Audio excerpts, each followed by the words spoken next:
ओम शांति।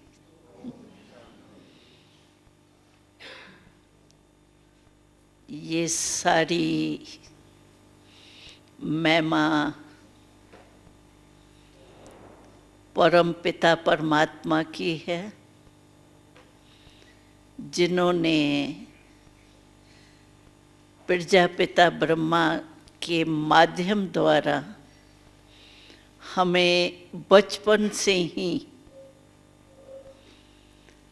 आत्मक स्मृति की ऐसी शिक्षा दी, जिस आत्म शिक्षा से, शक्ति से हम अपने जीवन को और विश्व के आत्माओं के जीवन को श्रेष्ठ बना सके। हमें याद है जब हम बोर्डिंग में आए थे तो आयु तो छोटी थी और फैमिली भी अच्छी थी, इसलिए बचपन में कोई भक्ति वगैरह की तो थी नहीं। लेकिन हमारा इस ईश्वरीय विश्वविद्यालय में परमात्मा द्वारा भाग्य बना हुआ था जो हमें प्राप्त हुआ। तो जब भी मैं समझती हूँ हम 90 के करीब बच्चियाँ थी, बच्चे बहुत कम थे उस बोर्डिंग में उस समय। तो जब भी हम मॉर्निंग में उठते थे और उस समय उठते ही पहले तो हम शिव बाबा को याद करते थे,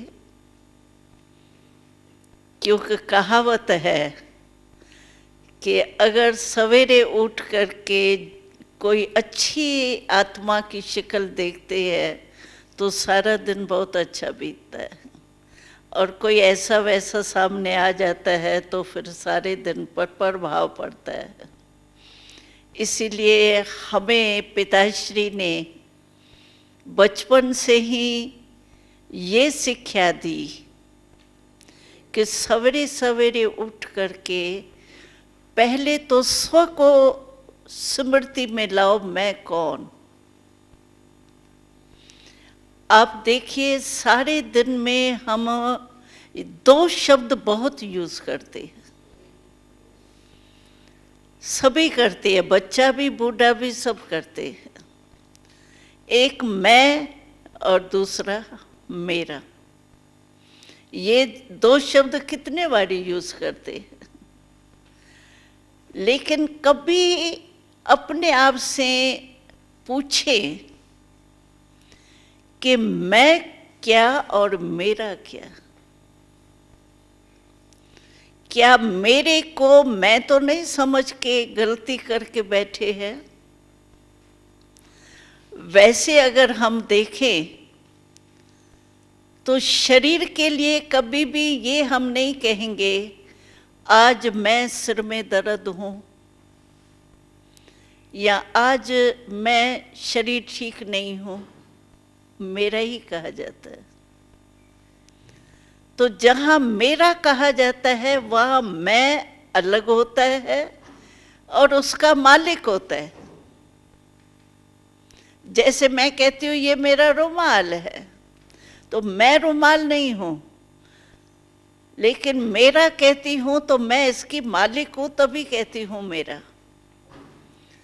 तो ये जो सारा दिन हम मेरा कहते हैं, मैं कहते हैं, तो शरीर तो मेरा हो गया, तो मैं कौन। जरूर शरीर से अलग हूं और शरीर की मालिक हूं, तब मैं कहती हूं मेरा शरीर। तो मैं कौन, अगर ये सिर्फ कौन मैं कौन की पहेली जिसने हल कर दी ना, उसको सर्व प्राप्ति बिल्कुल सहज हो सकती है।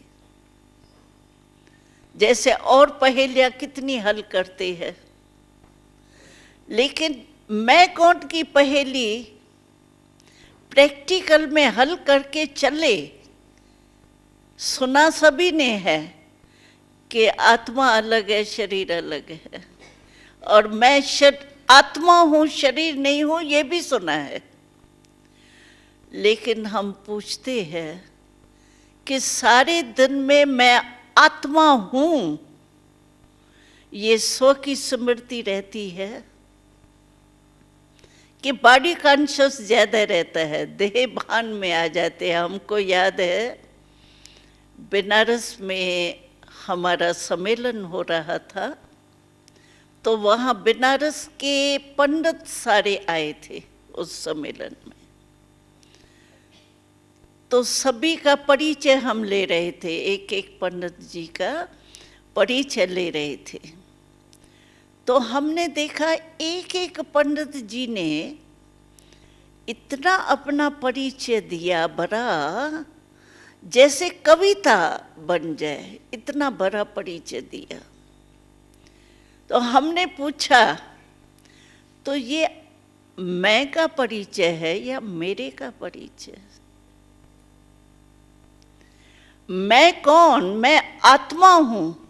ये तो शरीर का परिचय आपने दिया, ये इतने वेद पढ़े, इतने शास्त्र पढ़े, इतने टाइटल मिले, इतने ये मिले, बहुत अच्छा कविता के रूप से ही वो बोल रहे थे, सुंदर लग रहा था। लेकिन मैं आत्मा हूं, ये स्मृति कितना समय रहती है? और आत्मा समझने से ही स्व की शक्ति आ जाती है।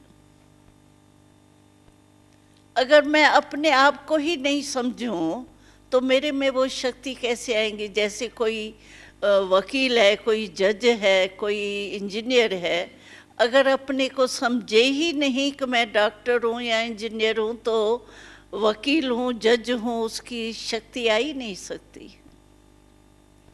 तो आज ये गलती जो हमारी हो गई है, मैं कौन हूं, ये गलती बहुत बड़ी गलती हो गई है। छोटी सी बात, लेकिन इसने नुकसान कितना किया है। आज हम किसी से भी पूछते हैं, हम हर सभा में एक क्वेश्चन पूछते हैं कि आज आत्मा इतनी निर्बल हो गई है, जो किससे भी पूछो तो आप जो चीज नहीं चाहते हो, होनी नहीं चाहिए, वो फिर भी कर लेते हो। जैसे मिसला हम पूछते हैं, क्रोध है, सबको पता है क्रोध बुरी चीज है, कोई अच्छी चीज तो है नहीं। तो हम सभी से पूछते हैं, कम से कम क्रोध का अनुभव सभी को है? ऐसा कोई है जिसने जीवन भर में क्रोध नहीं किया हो, मन से या वाणी से या कर्म से? है कोई? उसको प्राइज देंगे, हाथ उठाओ। हाँ? जिसको क्रोध का अनुभव ही नहीं हो। क्रोध बुरी चीज है ना, अच्छी चीज तो नहीं है। और सभी समझते, एक बारी क्रोध करते हैं, उस समय अपने से ही प्रॉमिस करते हैं दूसरे बारी क्रोध नहीं करेंगे। लेकिन बहुत आत्मा कमजोर होने के कारण चाहती नहीं है, लेकिन परवश हो जाती है उस समय। और क्रोध एक आग है, ये सब समझते हैं। आप देखो, जिस समय क्रोध मनुष्य में आता है, आग लाल लाल होती है, शिकल भी लाल लाल हो जाती है, और उस समय ऐसी गर्मी महसूस होती है जो सब कहते हैं हवा में बिठाओ इसको, पंखे के नीचे बिठाओ, ठंडी हवा, ठंडा पानी पिलाओ, ठंडी हवा में बिठाओ उसको। तो आग है ना।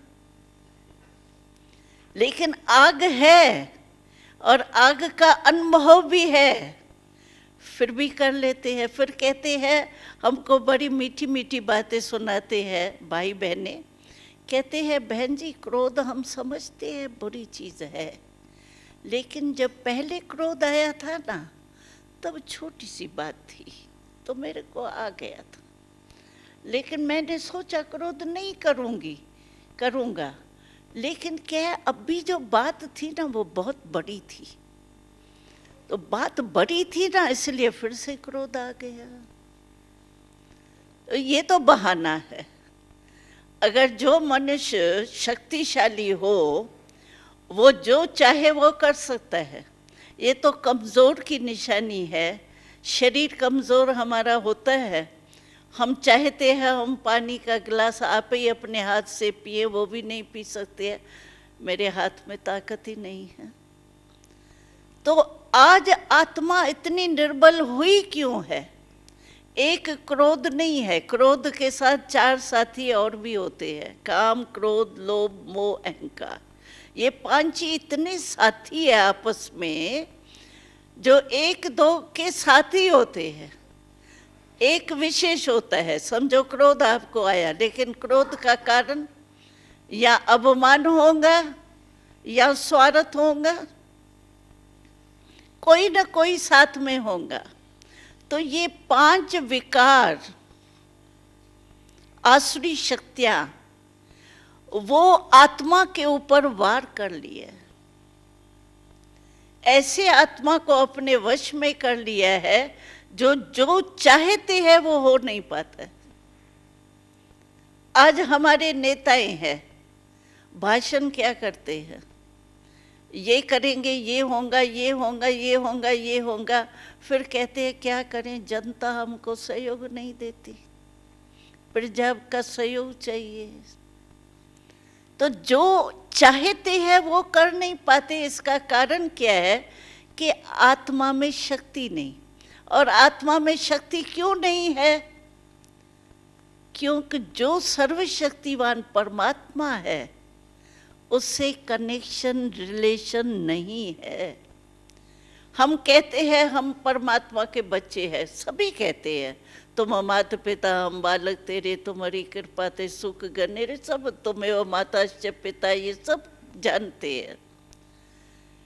लेकिन पिता सर्वशक्तिवान और बच्चा इतना निर्बल, जो जो चाहता है वो नहीं कर पा सकता। तो कनेक्शन कैसे समझेंगे? है अभी राजकुमार, राजा की लड़की आपके पास आके कहे आज मेरे पास खाने के लिए 2 रोटी भी नहीं है, हमको 2 रोटी दे दो, तो आप मानेंगे ये राजकुमारी है? नहीं मानेंगे। तो परमात्मा हमारा पिता है। पिता क्या, सब कुछ है, माता पिता बंधु सखा सब है, और उसके हम बच्चे हैं। और मंदिर में जाके क्या कहते हैं, आज ये दे दो, आज ये दे दो, आज ये रॉयल भिखारी। वो भिखारी नहीं, लेकिन मांगने वाले को भिखारी कहा जाता है। रॉयल भिखारी बन गए बच्चे, आज ये दो, आज ये दे दो, आज शक्ति दे दो, आज ये जीत प्राप्त करा लो, आज ये करा लो, आज ये करा लो। क्यों? कारण क्या? रिलेशन होता तो ये नहीं हो सकता, कनेक्शन होता नहीं हो सकता। आत्मा का कनेक्शन ही टूटा हुआ है। तो पिताश्री ने हमको बचपन से ही पहले पहले ये शिक्षा दी, बच्चे तुम आत्मा हो, ये शरीर तो तुम्हारी ये कर्म इंद्रियां है। जैसे कोई डायरेक्टर होता है और उसके कर्मचारी बहुत होते हैं, वैसे आप आत्मा मालिक हो, और ये हाथ पाँव, ये जो भी कर्म इंद्रियां है, ये तो तुम्हारे कर्मचारी। इसको जैसे जैसे हाथ है, अभी हमारा कर्मचारी है ना, मैं हाथ को कहूँ ऊपर करो तो ऊपर हो जाएगा, नीचे करूँ तो नीचे हो जाएगा। ऐसे ये हमारे कर्मचारी है। और फिर सूक्ष्म कर्मचारी है हमारा मन, बुद्धि, संस्कार। मन वास्तव में हमारा कर्मचारी है, हम उसके मालिक हैं। कहते हैं ना मेरा मन आज बड़ा उदास है, आज मेरा मन बड़ा परेशान है, मेरा कहा तो मैं अलग है ना। लेकिन आज आत्मा अपने को शक्तिशाली नहीं समझने के कारण ऐसी निर्बल हो गई है जो मन चला रहा है। जैसे नौकर मालिक को चलावे तो क्या हालत होगी मालिक की, ऐसे अगर आत्मा अपने को इतनी निर्बल बना चुकी है, जो मन उसको चला रहे हैं।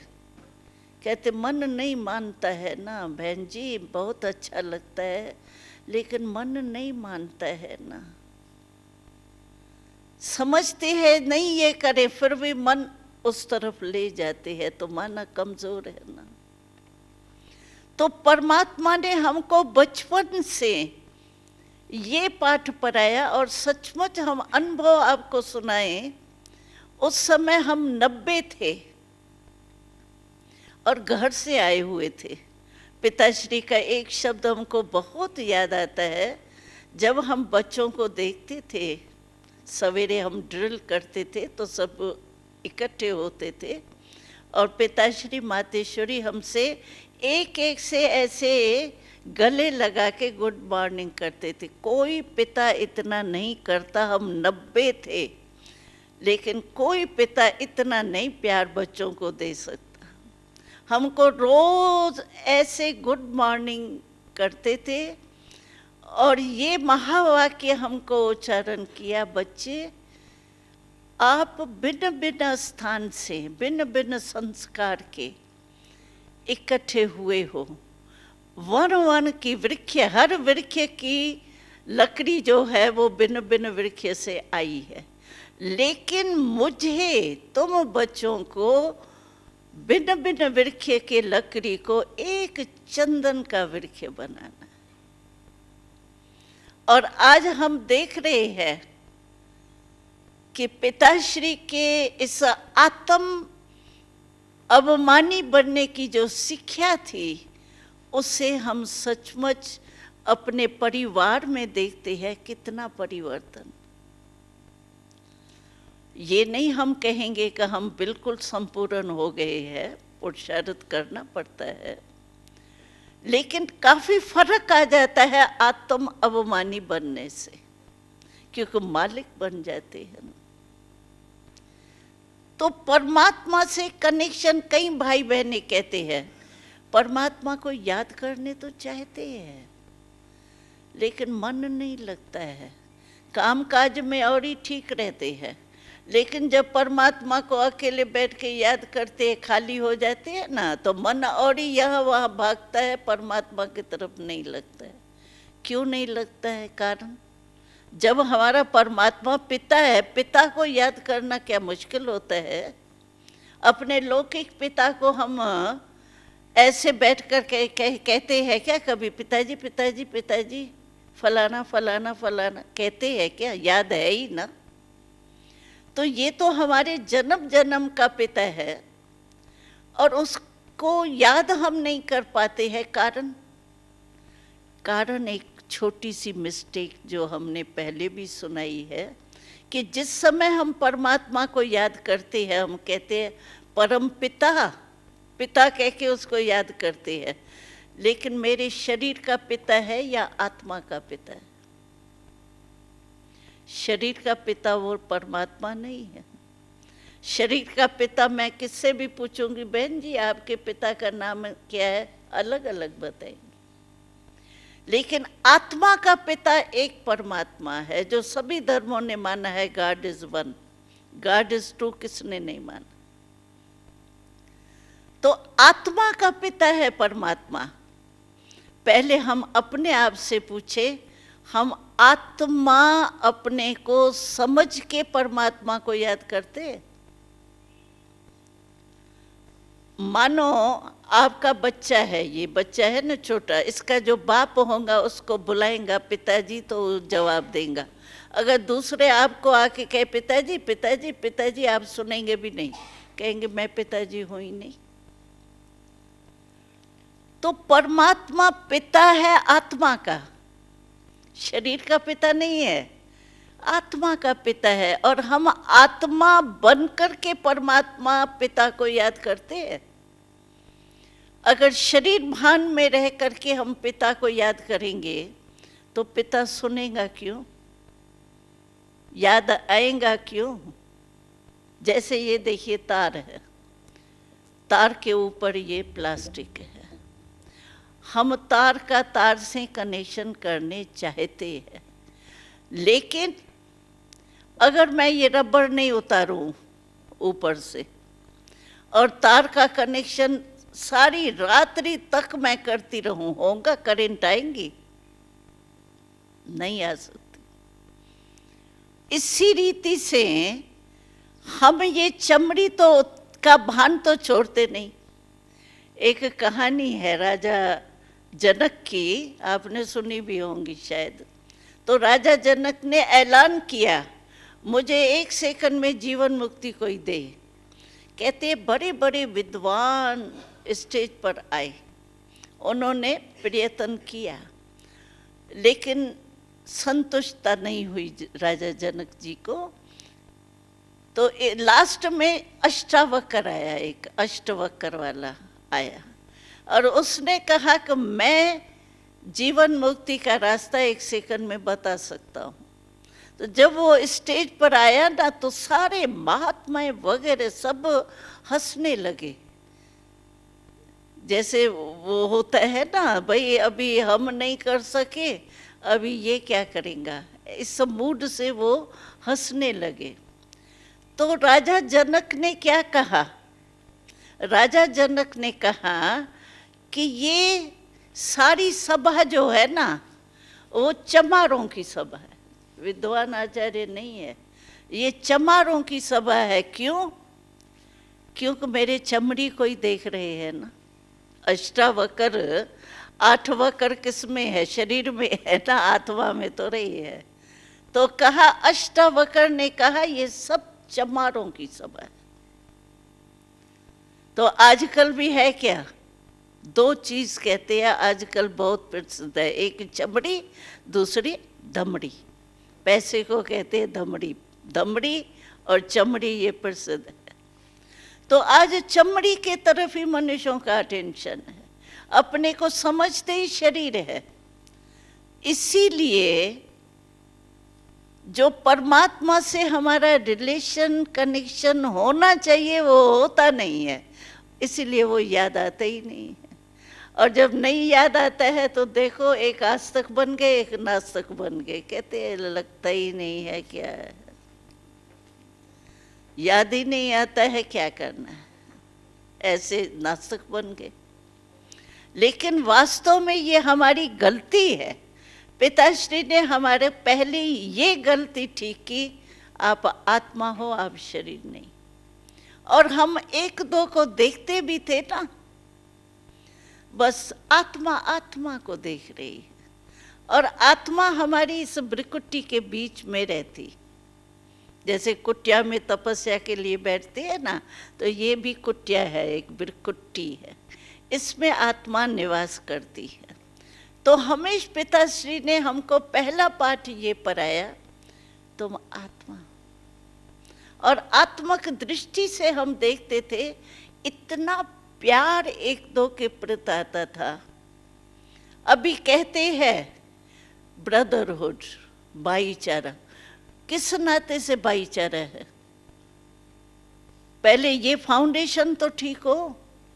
भाईचारा इसलिए होता ही नहीं है। कहते हैं सिख ईसाई भाई भाई, हिंदू मुस्लिम भाई भाई। भाई भाई कैसे हैं हम? किस नाते से हम भाई भाई है? परमात्मा पिता के नाते से ही भाई भाई है ना, वैसे तो भाई भाई है ही नहीं। लेकिन आत्मा ही नहीं समझते, परमात्मा को बाप से कनेक्शन ही नहीं है, तो भाई भाई की वृत्ति ठहरती कहाँ है? लड़ाई लड़ाई झगड़ा होता रहता है। इसीलिए यहाँ पहला पाठ ये आत्मा का पक्का करो। आत्मा हूं मैं। जिस समय भी आप मैं शब्द यूज करो ना, तो सहज तरीका है याद करने का जिस समय भी आप मैं शब्द यूज करो उस समय सोचो मैं कौन, मैं आत्मा हूं। तो आत्मक स्मृति से क्या होगा, आपका दृष्टिकोण बिल्कुल बदल जाएगा।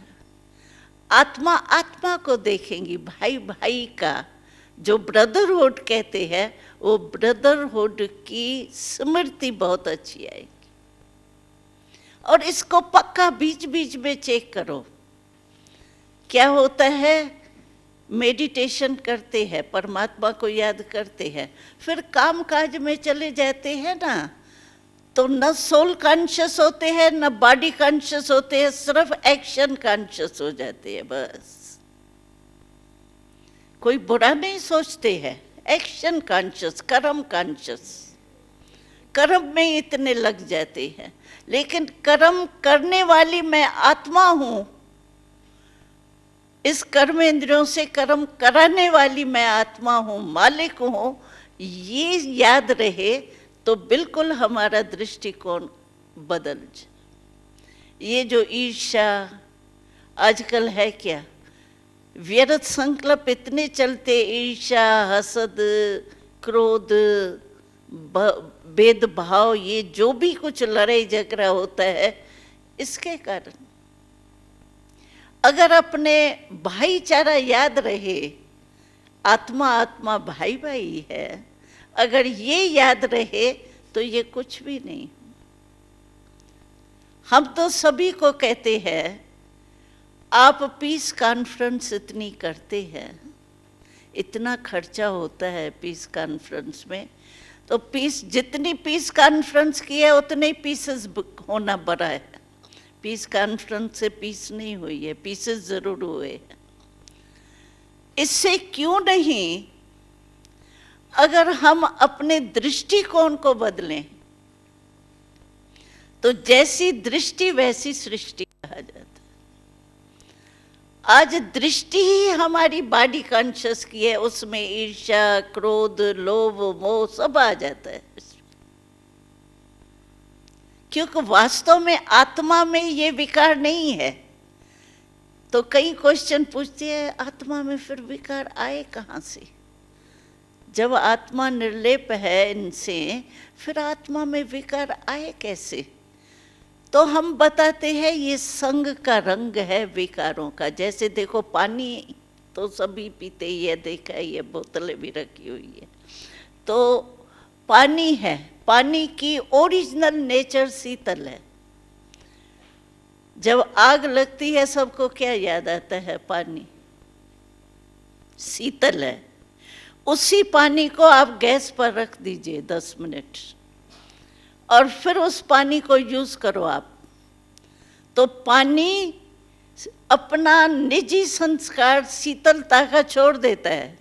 लेकिन आग के संग में रहने से वो भी अगर आपके शरीर पर लग जाएगा तो आपका जलाएगा, चमड़ी जलाएगा। कारण क्या हुआ? आग के संग का रंग लग गया। ऐसे ही आत्मा ओरिजिनल जो है उसमें विकार नहीं है, क्योंकि परमात्मा की संतान है ना। परमात्मा को दुख करता कहते हैं क्या? सुख करता कहते हैं ना। सुख का सागर कहते हैं, शांति का सागर कहते हैं, आनंद का सागर कहते हैं।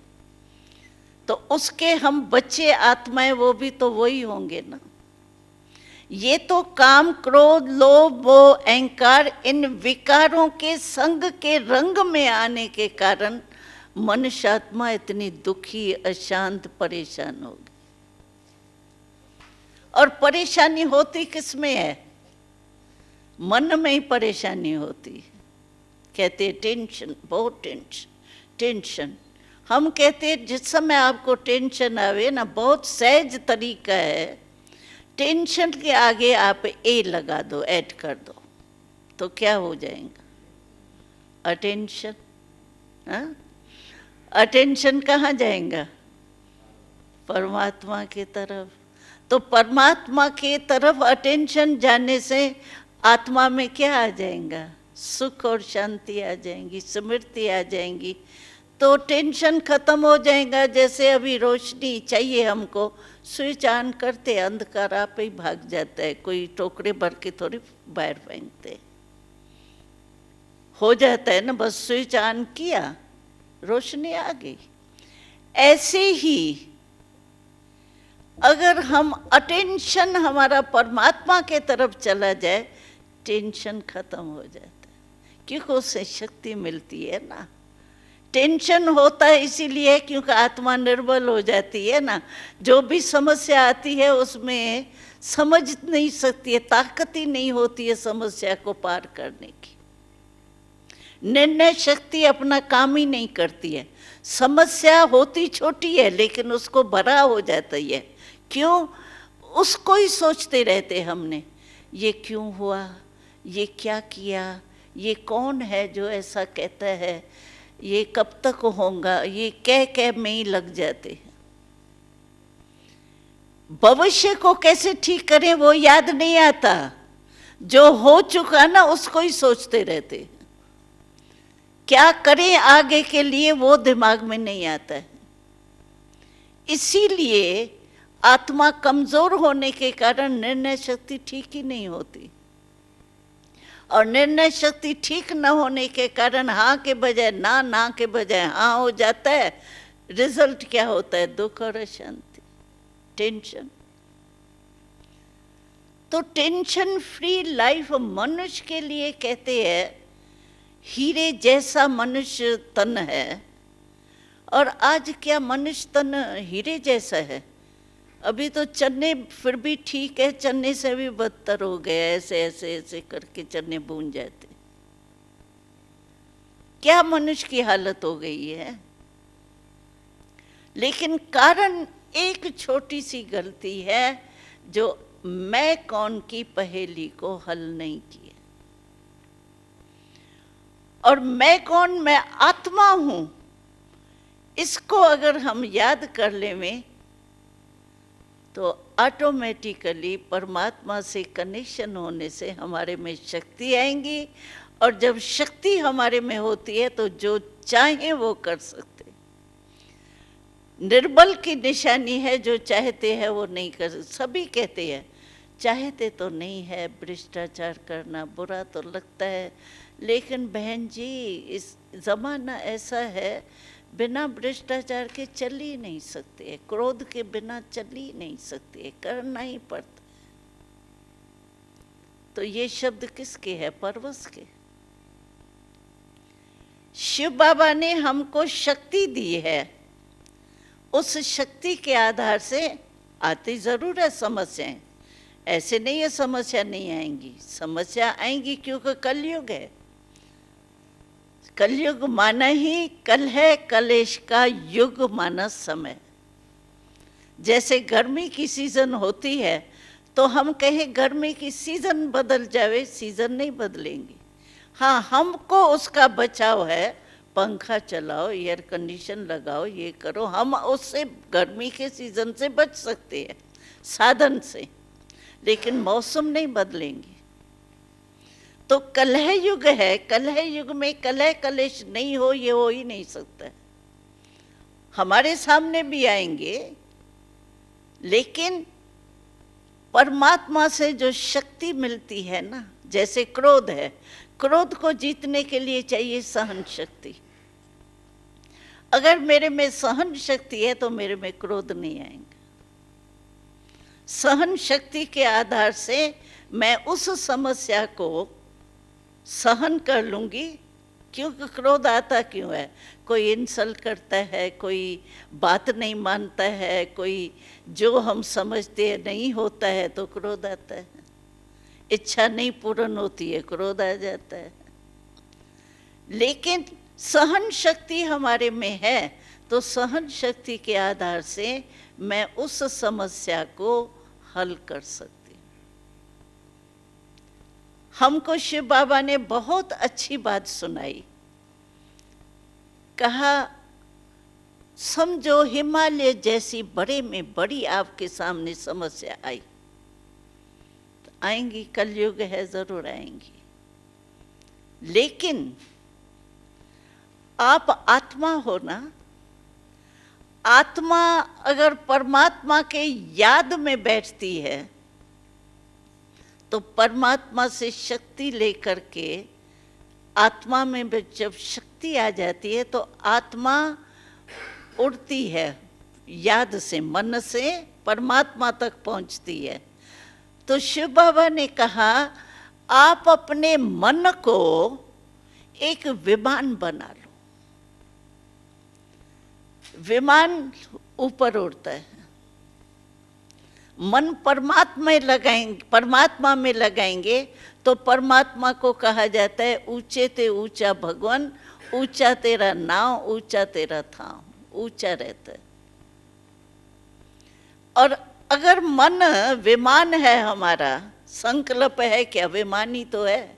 अभी आप देखो यहाँ बैठे हो, अपने अपने देश से आए हो, लेकिन आप मन से अगर अपने देश में जहाँ आप रहते थे, जहाँ आए हो, कितने में पहुँच सकते हो मन से?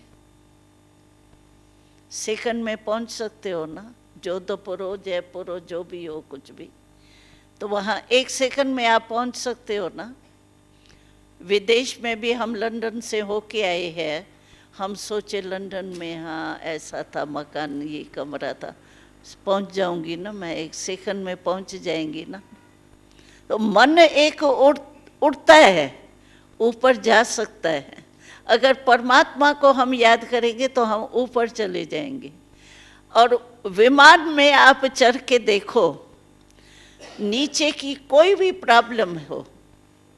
हम गए थे नेपाल में विमान में चढ़ के एक कोना हिमालय पर्वत का क्रॉस करते हैं, कोना सारा नहीं, कोना आता है। वैसे हिमालय में चढ़ने में तो गैस चाहिए, पता नहीं क्या क्या चाहिए, लेकिन हम विमान में ऊपर गए तो हमारे लिए तो मनोरंजन था, वो चढ़ने की मेहनत नहीं थी। इसी रीति से परमात्मा हमको कहते अपने मन को विमान समझो, और जिस समय कोई समस्या आवे आप ऊपर परमात्मा के ऊंचे धाम में आ जाओ। अटेंशन, टेंशन खत्म, अटेंशन, और आपका विमान परमात्मा के याद में ऊपर चला जाएगा। तो नीचे कितना भी वो पहाड़ हो, पहाड़ का बाप हो, कोई भी हो, हमारे को क्या डिस्टर्ब करेगा। नीचे सड़क पर चलेंगे तो गोरा गधा भी डिस्टर्ब करेगा, कुत्ता भी डिस्टर्ब करेगा, लेकिन विमान में तो नहीं करता है ना। और विमान की ये विशेषता है, ऊंचा जाने से बड़ी चीज भी छोटी लगती है। हम दिल्ली से चलते हैं तो सारी दिल्ली नहीं तो करोल बाग में हम रहते हैं, समझो एक ही मौला कितना बड़ा है। और जब विमान ऊपर जाता है तो वो क्या हो जाता है। तो शिव बाबा ने हमको ये संदेश दिया, अपने मन के विमान से आप ऊपर मेरे पास आ जाओ, परमात्मा के तरफ मन लगा लो, तो ऊंचे चले जाएंगे ना। तो जो नीचे की समस्या है ना आपकी, वो बिल्कुल बड़ी से एक चींटी समान हो जाएंगी। जैसे हाथी होता है ना, तो हाथी के पाँव के नीचे अगर चींटी आवे तो पता पड़ेगा चींटी थी भी या नहीं थी, क्योंकि ऊंचा है। और अगर हाथी के कान में चींटी चली जाए तो बड़े हाथी को भी परेशान कर देंगी। तो हमारे से भी ऐसी होता है, हम ऊपर नहीं ठहरते हैं ना, नीचे बॉडी कॉन्शियस में ठहरते हैं। छोटी छोटी चीज़ें भी हमको इतना परेशान करती है, इसी उलझन में पड़े रहते। और मनुष्य जीवन का जो लाभ लेना चाहिए वो नहीं ले सकते हैं, जो खुशी होनी चाहिए वो नहीं। तो हमको शिव बाबा ने संदेश में बोला था, तो मन आपका विमान है, मैं विमान आपको दिया है। और इसके पंख कौन से है विमान के? क्योंकि विमान में एक तो स्टार्ट करने का होता है ना, तो स्टार्ट करने का है दिल में, सच्ची दिल से आप याद करो शिव बाबा, मेरा शिव बाबा। बस ये स्टार्ट करने का स्विच है, दिल से। जैसे वो रामायण में दिखाते हैं ना, ये हनुमान जी को जब भी कुछ कार्य के लिए उड़ना होता था ना, वो कहता जय श्री राम, उड़ जाता था। हाँ, ये तो सीन सभी ने देखी होंगी। तो बाबा ने कहा आप मन में कहो मेरा शिव बाबा मेरा बाबा है, दिल से कहो, ये स्टार्ट हो जाएंगे। और फिर पंख कौन से है? पंख है उमंग, एक तरफ है उमंग, दूसरे तरफ है हिम्मत। हिम्मत और उमंग उल्लास जीवन में ये जरूर चाहिए। हिम्मत के बिना कुछ नहीं हो सकता है। उमंग उल्लास भी जरूर चाहिए, नहीं तो मनोरंजन के लिए कितना खर्चा करते हैं। अगर दिल में उमंग उत्साह है तो खर्चा बच जाता है। तो ये पंख लगाओ अपने मन को, हिम्मत और उमंग उत्साह के, हिम्मत के और उमंग उत्साह के, ये दो पंख लगाओ। दो तरफ होता है ना पंख। और फिर इसका पेट्रोल कौन सा है? ज्ञान और योग। वो तो उसके बिना तो, पेट्रोल के बिना तो चलेगा ही नहीं। तो ये विमान आप भी ले जाओ साथ में, जब भी कोई बात हो ऊपर चले जाओ बस, और ऐसा लगेगा जैसे कुछ भी नहीं हुआ। आएगा जरूर कलयुग में। आप कहो नहीं ये बातें ही नहीं आवे। हम भी जब कोई छोटे बच्चे थे ना जब, तो हम भी ब्रह्मा बाबा को कहते थे, ब्रह्मा बाबा को हम कहते थे बाबा समस्या भेजो ही नहीं ना, ये काम क्रोध लोभ जो है ना वो अपने पास छिपा के रख दो, हमारे पास भेजते ही क्यों हो जो हम इतनी मेहनत करें। तो ब्रह्मा बाबा मुस्कुरा के कहते थे बच्चे बिना पेपर के कोई पास हुआ है? और जितना बड़ा क्लास होगा उतना बड़ा पेपर तो होगा ही, ये तो नियम है ना। तो पेपर के बिना पास कैसे होंगे? तो ये तो आएंगे, लेकिन क्या है, इसको हम साइट सीन समझे। जैसे हम बातों को पकड़ के बैठ जाते हैं, क्यों क्या। हम हंसी की बात एक सुनाते हैं आपको। मातेश्वरी थी ना, हम छोटे बच्चे थे, मातेश्वरी श्री सरस्वती का फोटो तो देखा होगा आपने। तो मातेश्वरी छोटे बच्चे थे ना हम, तो 9-10 साल के। हमारी जो टीचर्स थी ना वो 15-16 साल की। तो हम कितने छोटे होंगे ना, 10 साल के, 9 साल के, 8 साल के इतने थे। और मम्मा हमको बड़ी सरल भाषा में बोलती थी। मम्मा कहती थी देखो जिस समय भी वेस्ट थॉट्स चलते हैं ना, आजकल वेस्ट थॉट्स, नेगेटिव थॉट्स वही परेशान करते हैं। टेंशन का कारण ये दो होते हैं, वेस्ट थॉट्स, नेगेटिव थॉट्स। तो मम्मा कहती थी देखो ये वेस्ट थॉट्स आने का दरवाजा कौन सा है, उस दरवाजे को ही बंद कर दो। तो मम्मा समझाती थी नेगेटिव और व्यर्थ संकल्प का जो गेट है ना, वो है पहले आता है क्यों। क्यों, ये क्यों हुआ, ये क्यों कहा, ये क्यों किया, ये क्यों आता है। और क्यों एक शब्द आने से उसकी क्यों लग जाती है। अब इस क्यों को बंद करो। और क्यों के बाद अगर हम चलने देते हैं तो 5 शब्द आते हैं, क्यों, क्या, कौन, कब, कैसा। ये 5 शब्द आते हैं वेस्ट थॉट्स में आते। तो मम्मा हमको कहती थी ये कह कह के जो शब्द है ना, 5 में कह कह आता है देखो। तो मम्मा कहती थी कह कह कौन करता है?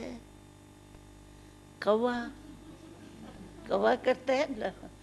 तो मम्मा कहती थी कौवा अच्छा लगता है आपको? कौवा लगता है अच्छा? नहीं लगता ना, काला काला कह के करके तंग कर देता है। तो मम्मा कहती थी तुम कौवा बन जाएंगी। कौवा नहीं बनो, तुम होली हंस बनो। हंस क्या होता है? सफेद। कितना अच्छा लगता है हंस देखो तो। और हंस की विशेषता क्या है? रत्न और कंकड़ को अलग करता है, परखने की शक्ति होती है उसमें। कंकड़ को फेंक देता है, रत्न को चुगता है। तो मम्मा कहती थी हमको, तो बच्चे तुम कौवा नहीं बनना, तुम होली हंस बनना। तो हंस जो स्मृति में आएगा ना, तो आपका कर्तव्य भी वही चलेगा। नहीं तो कह कह करती रहेंगी, वो पूरा होता ही नहीं है। 1 मास के बाद भी गाली देने वाला मेरे पास आएंगे, कहेंगे ये है कौन, क्या समझता है अपने को, क्या किए जाएगा। इसीलिए हमको ये जो आत्मक शिक्षा मिली, उससे हम समस्या को हल कर सकते। और दृढ़ता, कोई भी हम काम करें ना, क्यों नहीं हमारा काम ठीक होता है? संकल्प बहुत अच्छे करते हैं हम, ये करेंगे फिर ये होगा, बहुत अच्छे प्लान बनते हैं, अच्छे अच्छे संकल्प चलते हैं, लेकिन वो संकल्प पूरे नहीं होते हैं हमारे। अच्छे संकल्प क्यों नहीं पूरे होते हैं? सफलता क्यों नहीं मिलती है?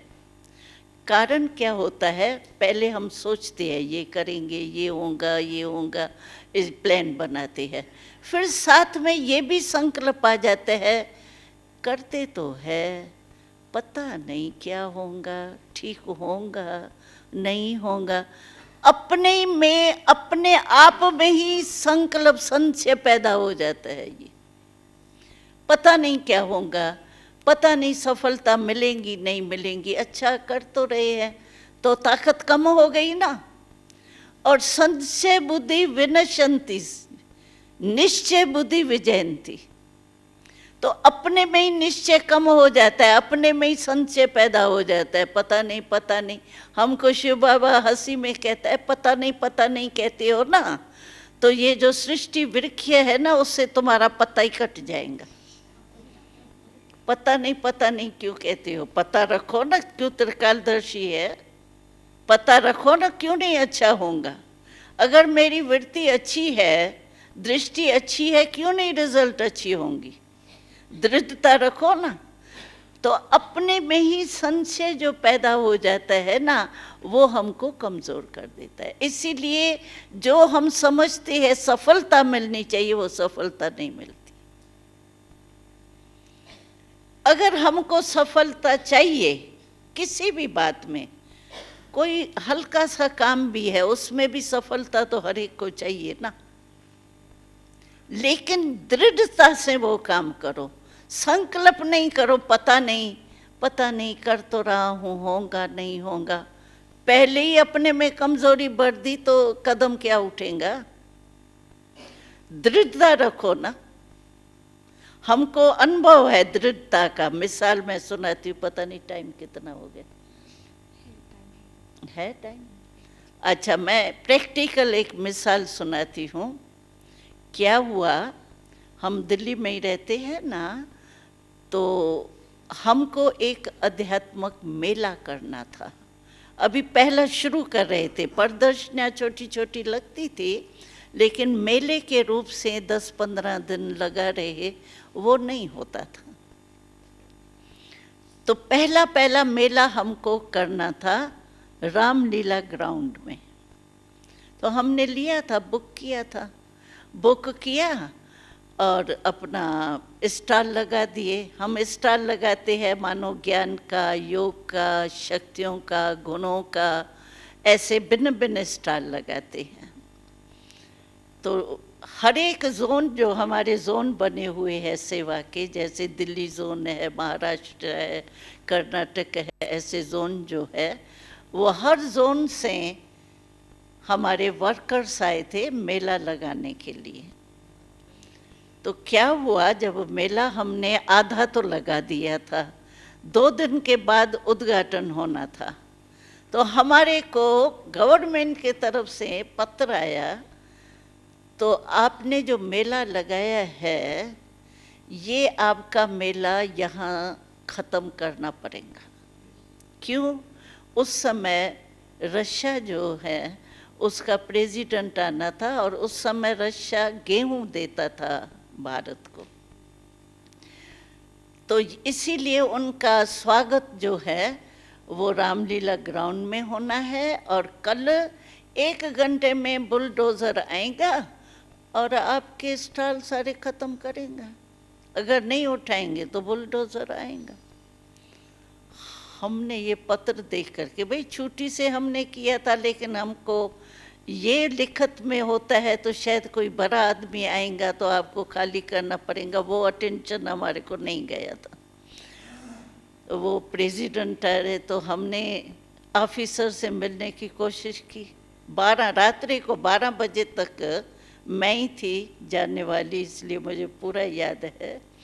तो 12 बजे तक हम सभी भिन्न भिन्न ऑफिसर्स के पास गए।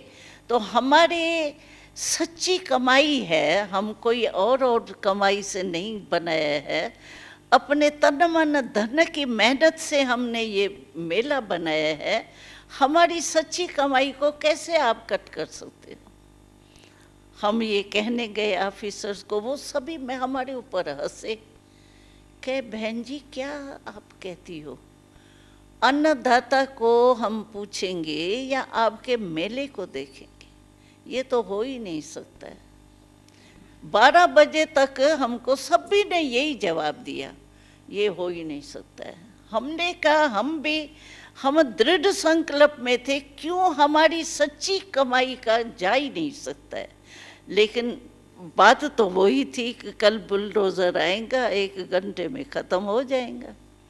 तो देखो अचानक ही शिव बाबा बुद्धिवानों की बुद्धि है, क्या किया, और हमारा दृढ़ संकल्प था। हम सब रात्रि सारी रात योग में बैठे। तो क्यों बाबा हमारा ये कमाई इतना धन हमारा व्यर्थ चला जाएगा? तो देखो क्या होता है, दृढ़ता से सफलता कैसे मिलती है। अचानक ही ये बात इंदिरा गांधी जी प्राइम मिनिस्टर थी, उसके पास पहुंच गई ये बात। तो भाई इनों का मेला लगा हुआ है और उसको हटाना पड़ेगा, और ये ऐसे कहते हैं। तो हमको शिव बाबा ने, ये योग में हम बैठे थे ना, तो शिव बाबा ने हमको संदेश भेजा, तो आप डरो नहीं, आप और ही अपने गाइड्स भेज दो, जो भी चित्र नहीं लगे ना वो भी लगा लो। भाई कल तो बुलडोज़र आना है, चित्र भी लगाए, हैंड्स भी भेजे, रात्रि को टाइम था।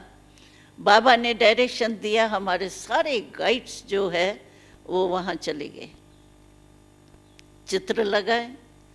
तो इंदिरा गांधी जी के पास जो ये संदेश पहुंचा, तो उसने क्या किया, 2 CID के ऑफिसर भेजे। हमको पता नहीं CID के आए या क्या हुआ। तो वो 2 ऑफिसर आए, उन्होंने देखा कि ये तो इनके तो हैंड्स बहुत है।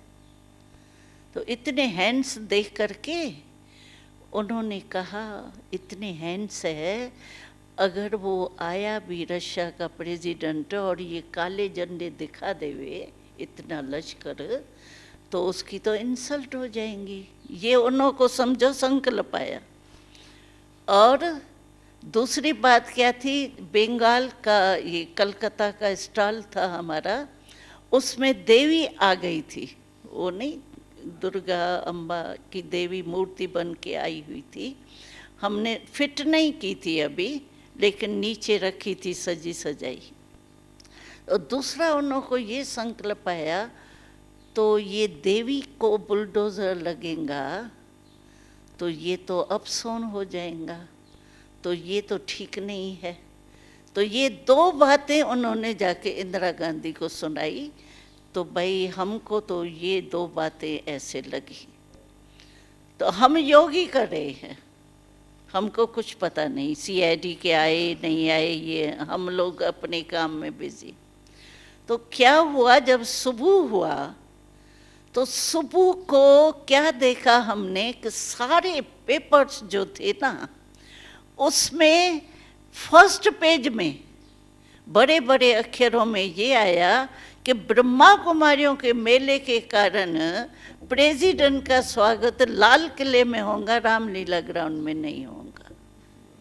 देखा, ये है बाबा की और दृढ़ता की कमाल।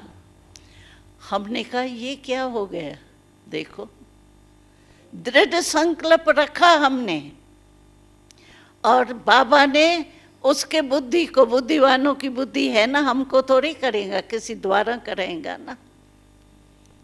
और नहीं तो अखबारों में हम अगर बड़े अक्षरों में डालें, कितना हमारा खर्चा होता, डाल सकते थे, लेकिन सारे अखबारों में फर्स्ट पेज और बड़े बड़े अक्षरों में आए। तो ये किसकी कमाल है? दृढ़ता से सफलता अवश्य होती है, इसमें हमको संशय नहीं करना चाहिए। पता नहीं, पता नहीं, पता नहीं, पता नहीं, नहीं, ये तो नहीं होगा, ये तो नहीं होगा, ये तो नहीं होगा, ये नहीं करना चाहिए। दृढ़ता तो दृढ़ता, बस 100% होना ही है। हमको शिव बाबा कहता है ये नहीं कहो होगा, देखेंगे, सोचेंगे, गे की भाषा नहीं करो, होना ही है। ये है दृढ़ संकल्प की भाषा। गे की भाषा तो बाबा के हंसी में कहता है, ये छोटे बच्चे नहीं वो बांध देते हैं, उसको गिरता है ना, गे करता है, तो बाबा हंसाता है हमको, गे क्यों करते हो, छोटे बच्चे हो क्या? तुम दृढ़ संकल्प करो, दृढ़ संकल्प से सफलता नहीं हो, ये हो ही नहीं सकता है। तो हमने अनुभव किए हैं, 67 साल हो गए हैं, आप सोचो कितने अनुभव हुए होंगे हमको, और उस अनुभव के आधार से हम आपको कहते हैं कि दृढ़ता की चाबी आप अपने साथ ले जाओ। जैसे दादी ने आपको शाल दी ना सौगात, तो शिव बाबा की दृढ़ता, ये चाबी लेके जाओ, और ये चाबी आपको सफलता अवश्य दिलाएंगी, क्योंकि हम लोगों ने ये बहुत अनुभव कर लिए। तो आपको भी हम शिव बाबा की तरफ से ये दृढ़ता की चाबी देते हैं। इस चाबी को कभी भी मिस नहीं करना, क्योंकि माया है ना, तो माया को इस चाबी से बहुत प्यार है, वो कहाँ न कहाँ चोरी कर लेती है किसी न किसी बात से। इसीलिए माया भी इस चाबी के पीछे पड़ती है ना, इसलिए आप दृढ़ता की चाबी खोना नहीं, एकदम सदा रेडी रखना। बस कोई भी बात हुई, चाबी लगाओ और दृढ़ता पाओ, कोई कमी नहीं पड़ेगी। क्योंकि हम सब के 6 लाख परिवार चल रहे हैं, और बाबा हमेशा आप बच्चों जैसे आते हैं ना, तो आप सभी बच्चों के प्रति शिव बाबा ने बहुत सुंदर कमल का पुष्प सौगात दी, और कमल का पुष्प भी चमकता हुआ। कमल के पुष्प में ऐसे ऐसे होती है ना, तो वो शक्तियाँ, जो हमारी सर्व शक्तियाँ हैं ना, वो एक एक कमल के उसमें पत्ते में शक्तियों चमक रही है। ऐसा गुलाब का पुष्प आप सबके प्रति शिव बाबा ने गिफ्ट दी है। तो जब भी कुछ भी बात आवे ना, कमल को सामने रखना, कमल पुष्प को। कमल पुष्प की विशेषता क्या है? जल में रहते जल से न्यारा, एक बूंद प्रभाव नहीं डालती, कीचड़ में रहते कीचड़ से न्यारा। तो आप सबको भी शिव बाबा की तरफ से वो सर्व शक्तियों से चमकता हुआ कमल का पुष्प गिफ्ट है, वो साथ में ले जाना, चाबी भी ले जाना, कमल का पुष्प ले जाना। जब भी कोई भी बात आवे, आप कमल पुष्प से भेंट अपनी करना, मैं भी न्यारा और प्यारा, परमात्मा का प्यारा, और ये जो भी विघ्न वगैरह आते हैं उससे न्यारा और परमात्मा का प्यारा। तो आपकी हीरे तुल्य जीवन प्रैक्टिकल अनुभव होंगी। ओम शांति।